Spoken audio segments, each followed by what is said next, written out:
and we're in very uncharted waters. Nobody has gotten by with the kind of money printing we're doing now for a very extended period without some trouble. We're very near the edge of playing with fire.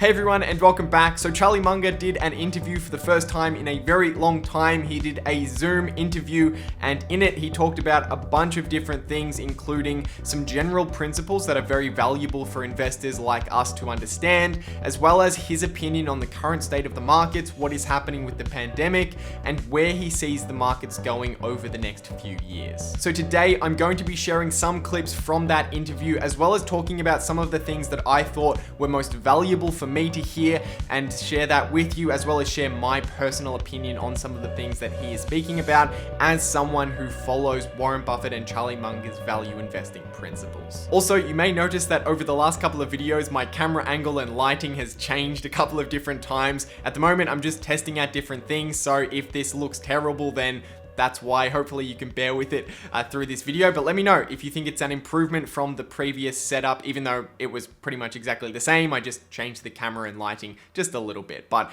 I'm always happy to hear your feedback down in the comment section. But with that said, let's jump into the video. So the first thing that caught my eye or caught my attention when watching this interview was when Charlie Munger began talking about the impact of change in an industry or in a market and what that does to investors. And he specifically spoke about the retail landscape and used that as an example to demonstrate how change in a certain industry is good for some investors and bad for others. All the things that were really great when I was young have receded enormously, and new things have come up, and some of them started to die. That is what the long-term investment climate is, and it does make it very interesting.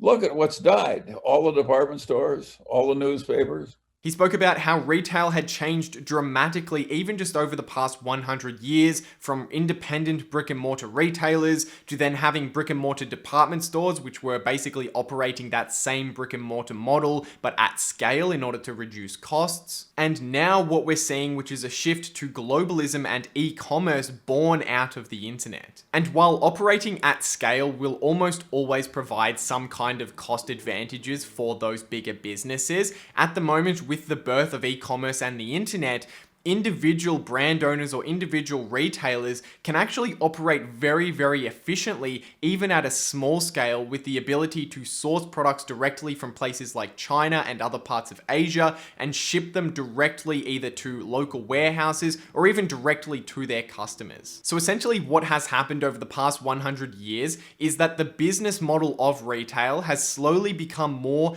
and more efficient.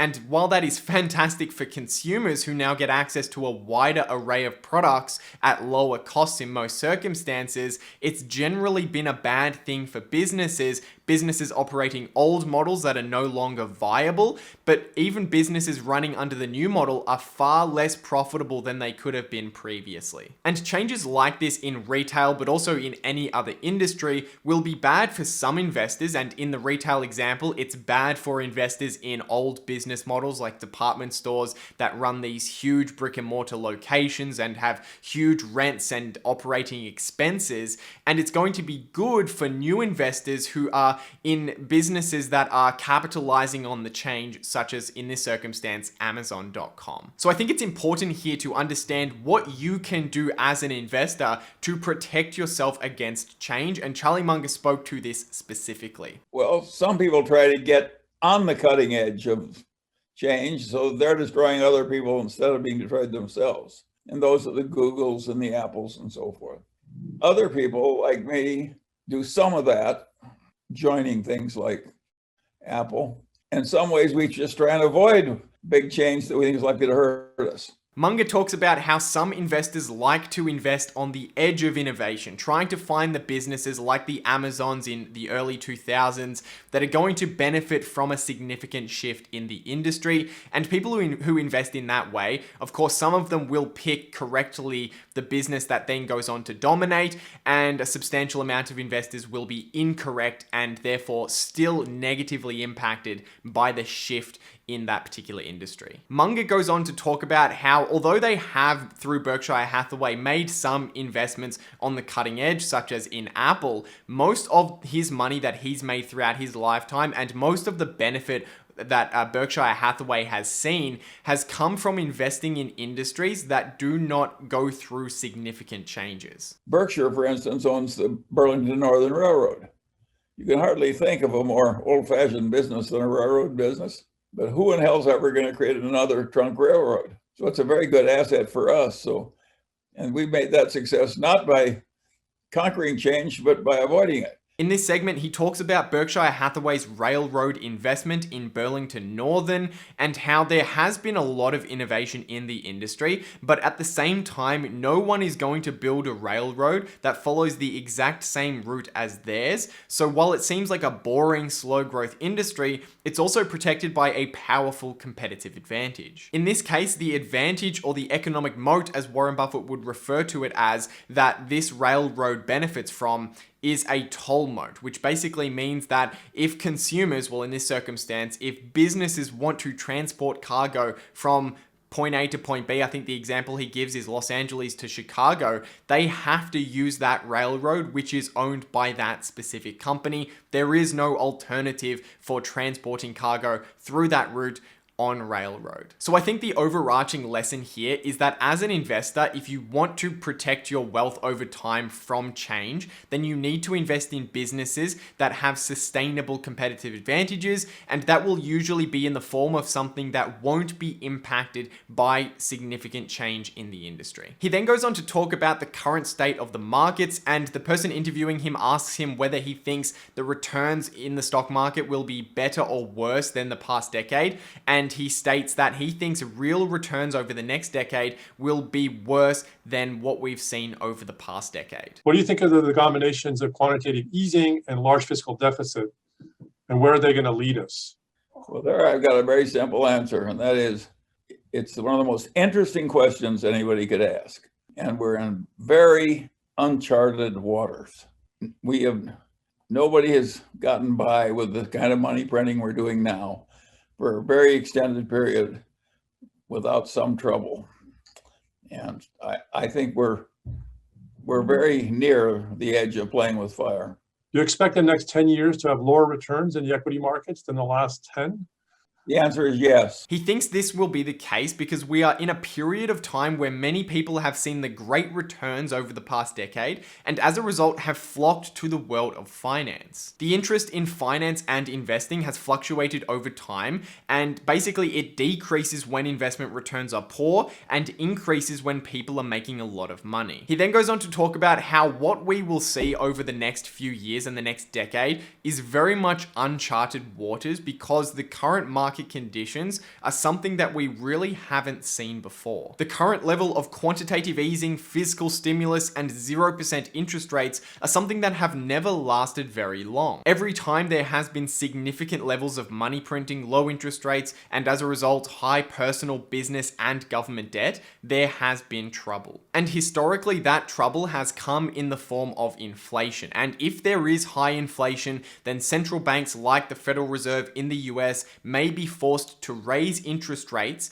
in order to restrict that inflation. And if they do that, then the interest rates on debts that businesses and individuals and even the government are having to pay will go up. That means people paying more for their mortgages and businesses paying substantially more in interest payments for the debt that they've taken on over the past few years, and businesses and individuals who overextended themselves with debt will get significantly hurt by that process, and the impact of that will be felt across all sectors of the stock market. And while what I just described to you has happened many times in the past before, Charlie Munger sees this as uncharted waters because it has never happened for such a long period of time where we've had large quantitative easing, large fiscal stimulus, 0% interest rates, and still pretty much 0% inflation or 1% inflation. Having all of those factors together for a really long period of time, like we've seen,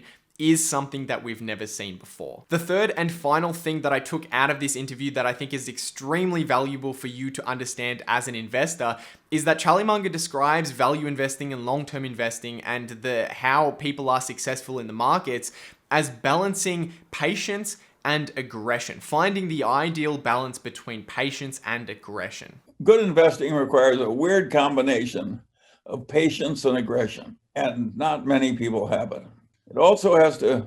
It requires a big amount of self-awareness and how much you know and how much you don't know. You have to know the edge of your own competency. And a lot of brilliant people are no good at knowing the edge of their own competency. They think they're way smarter than they are. And of course, that's dangerous and causes trouble. Patience is extremely important when investing in the stock market because really, really good investment opportunities don't come around very often, right? So every single year, there are businesses that have stock prices that fall for a short-term reason that does not impact their business long-term. And that means that every single year there are opportunities to invest, but as an individual investor, the cross-section between the businesses you understand and the businesses going through some kind of short-term problem that gives us an opportunity to buy a business and make a good investment, the cross-section of those two things is very, very narrow, even for the greatest investors. You can think of it kind of like a Venn diagram where one circle is your circle of competence, so the businesses you deeply understand, businesses that you're actually capable of analyzing, and the other circle is businesses that are on sale, businesses that are an attractive investment. And while, as I said, there will be every single year businesses that become attractive investments, you need to be able to understand them in order to identify them as opportunities, and you have to have the patience to wait for the very few opportunities that will come across your plate throughout your lifetime. But you can't just have patience, you need to balance it with aggression,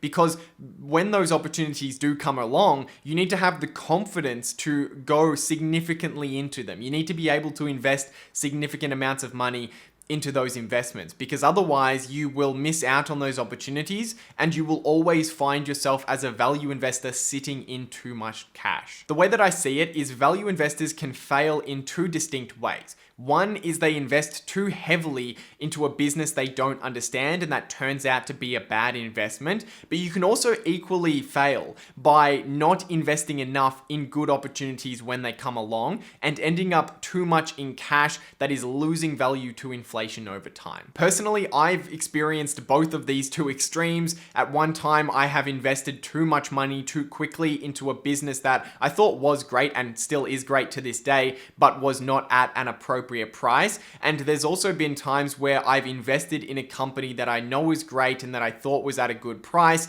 but I didn't put a significant amount of money behind it, which meant that I've been left with a little bit more cash than I would like to have been in. And balancing patience and aggression, I think, is probably one of the steepest learning curves that you will face as an investor, and you're bound to make mistakes along the way. But as long as you're constantly improving, learning more about the businesses and industries you understand, and investing when you see opportunities, having the confidence to go after those investments, then over time you will learn how to better balance those two things. So I hope you guys enjoyed today's video and got some value out of it. And if you did, I would very much appreciate it if you could leave a like on the video and let me know your thoughts down in the comment section below. I'll be answering questions as this video goes live. Of course, hit subscribe if you want to see more content like this. There's been a little bit of lack of videos towards the end of this year as I'm kind of winding things down and spending some more time with friends and family. But of course, starting 2021 in January, we will be back to the regular schedule where a lot of videos will be coming your way about great investors and about value investing principles and all of the other things in the investing and finance world. So you've got plenty to look forward to starting next year. Hope everyone has a great break over Christmas and New Year's. And other than that, hope you guys have a great day, and I'll see you in the next video.